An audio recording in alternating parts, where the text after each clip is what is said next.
اعوذ باللہ من الشیطان الرجیم، بسم اللہ الرحمن الرحیم۔ لاکھوں کروڑوں درود پاک نبی اکرم صلی اللہ علیہ وآلہ وسلم پر اور ان کی آل پر۔ قارئین، جیسا کہ آپ جانتے ہیں کہ انڈیا کے پرائم منسٹر مودی کو موجودہ دور کا ہٹلر کہا جاتا ہے۔ ہٹلر نے اپنے دور میں دنیا میں چن چن کر یہودی مارے تھے، اور اس وقت اسرائیل انڈیا کے مودی کی فل سپورٹ کر رہا ہے، جو کہ شروع سے ہی مسلمانوں کے خلاف تھا۔ انڈیا کی ہسٹری کے سب سے خوفناک واقعات کی وجہ بھی بنا، جس میں سرفہرست گجرات کے فسادات ہیں،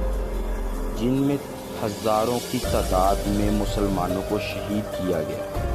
پھر جب سے یہ وزیر اعظم بنا، اس نے کشمیر سمیت پورے انڈیا کے مسلمانوں کے خلاف گھیرا تنگ کرنا شروع کر دیا، اور ہندوستان کی زمین مسلمانوں کے لیے تنگ کر دی۔ اور اس وقت موجودہ حالات یہ ہیں کہ انڈیا میں بی جے پی کے لوگ مسلمانوں کو مسجدوں سے نکال کر مار رہے ہیں اور مسجدوں کو شہید کیا جا رہا ہے۔ اس ساری صورتحال میں مسلم ممالک میں سب سے پہلے عمان کی شہزادی نے انڈیا کو خبردار کیا ہے کہ اگر آپ نے ہمارے بھائی بہنوں پر ظلم بند نہ کیا تو ہم عمان میں کام کرنے والے 10 لاکھ ہندوؤں کو نکال باہر کریں گے، اور اس کے ساتھ ساتھ اگر دوسرے اسلامی ممالک نے ساتھ دیا تو انڈیا کے ساتھ تجارت بھی بند ہو جاتی ہے، جو کہ انڈیا کو مزید کی تباہی کی طرف لے جائے گی۔ اور یہاں میں ایک چیز ایڈ کرتا چلوں کہ افغانستان میں طالبان نے دھمکی دی ہے کہ مائک پومپیو کے ساتھ ہونے والے کانٹریکٹ میں ان کے ساتھیوں کو 16 اپریل کو رہا کیا جانا تھا، جو کہ نہیں کیا گیا۔ اس لیے انہوں نے کہا کہ اب آپ کے ساتھ کوئی کانٹریکٹ نہیں، ہم آپ کے ساتھ کھلی جنگ کا اعلان کرتے ہیں۔ اور اب اگر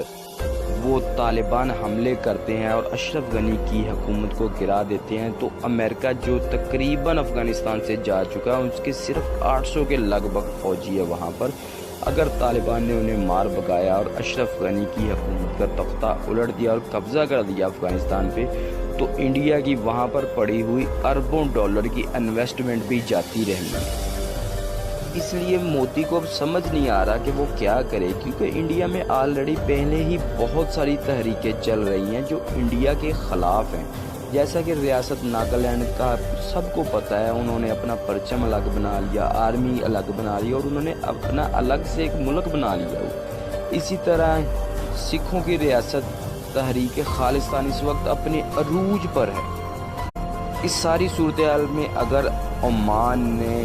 انڈیا کے 10 لاکھ لوگوں کو وہاں سے کام سے نکالیا تو مودی حکومت کی ویسے ہی بینڈ بج جانی ہے، اور لوگوں نے بڑک اٹھنا ہے اور انڈیا میں خانہ جنگی شروع ہو جانی ہے۔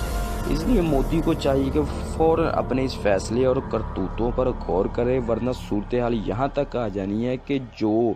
کشمیر اور لاہور کو فتح کرنے کے خواب دیکھتے ہیں وہ اپنی ہی عوام کے ہاتھوں مارے جائیں گے، اور پاک فوج کے شیر جوانوں کو یہ سارا کچھ کرنے کی ضرورت نہ رہے گی۔ انڈیا بہت زیادہ معاشی بدحالی کا شکار ہے، یہاں تک کہ ان کی آرمی والے خود کہتے ہیں کہ ہم کو تو 2 وقت کا کھانا بھی نہیں ملتا، اور جب کبھی پاکستان کی بہادر افواج کے ساتھ جنگ کی بات ہوتی تو چھٹیوں لینے والے کی اتنی لمبی قطار لگ جاتی کہ پاکستان میں اتنی تو بل جمع کروانے والے کی بھی نہیں ہوتی۔ اس لیے انڈیا کی حکومت کو چاہیے کہ اب وہ غور و فکر سے کرے، ادروائز ان کے وہ حالات ہو گئے کہ انہوں نے کبھی خواب میں بھی نہیں سوچا ہوگا۔